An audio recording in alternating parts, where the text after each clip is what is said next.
Do you know how many people knowingly throw their own lives away because they're afraid of being alone? I'm not explaining this as a theory. I've been watching this happen in real life with all the people around me for like 20 years. For some people, being alone is genuinely unbearable. For example, when they're home by themselves, they just panic. They don't know what to do. The voice inside their head gets louder, restlessness hits, anxiety hits, and then they just run towards whatever makes them feel good.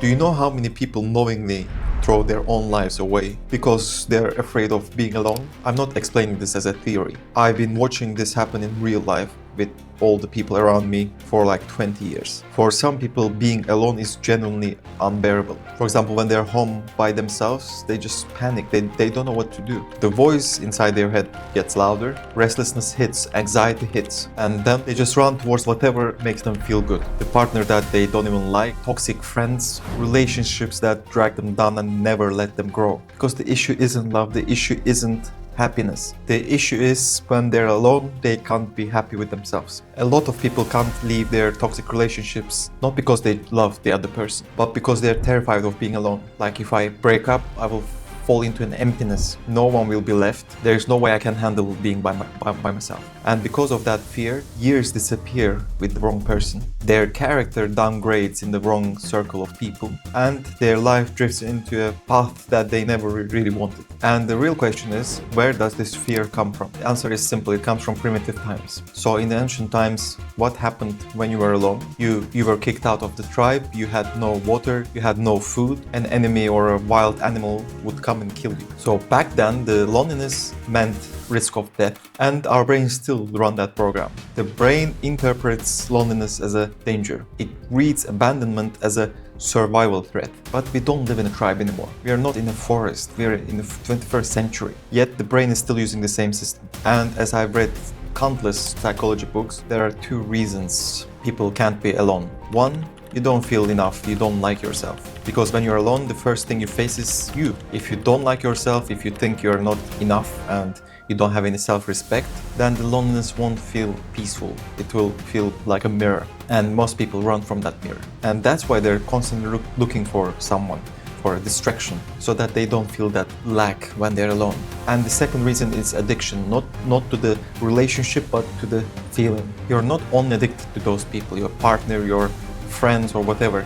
You're addicted to the sense of calm that they give you, because that is tied to the dopamine system. Your brain simply learns that when this person is next to me, I'm safe. When I'm in this environment, I'm not uncomfortable. When this relationship exists, I don't fall into emptiness. So what happens when that person is gone? The brain goes into alarm mode.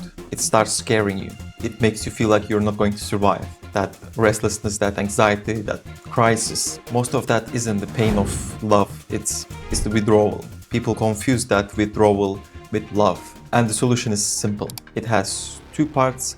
Firstly, and the most important, is building competence. You need to build competence. If you want to enjoy being alone, you need to be able to get along with yourself. I'm not saying this as self-help.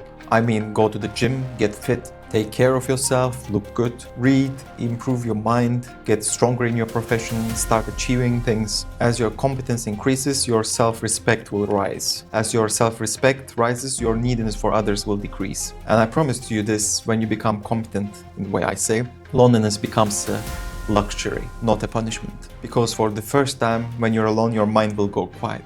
Spending time with yourself is going to feel good. And solution two is endure withdrawal.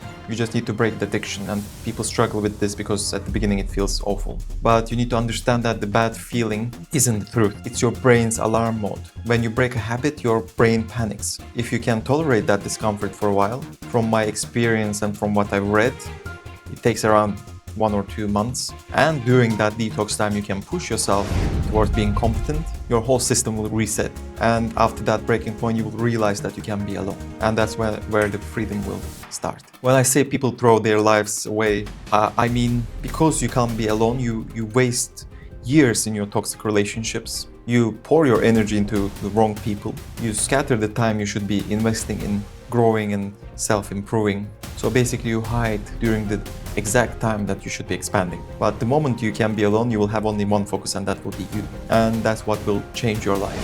Look, I have a YouTube video about this. It's called "You're Not Lazy, You're Addicted." The problem isn't your willpower, it's your habits. In that video, I explained the dopamine part more technically. But the point I want to make is you can reset your system and point it at whatever you want.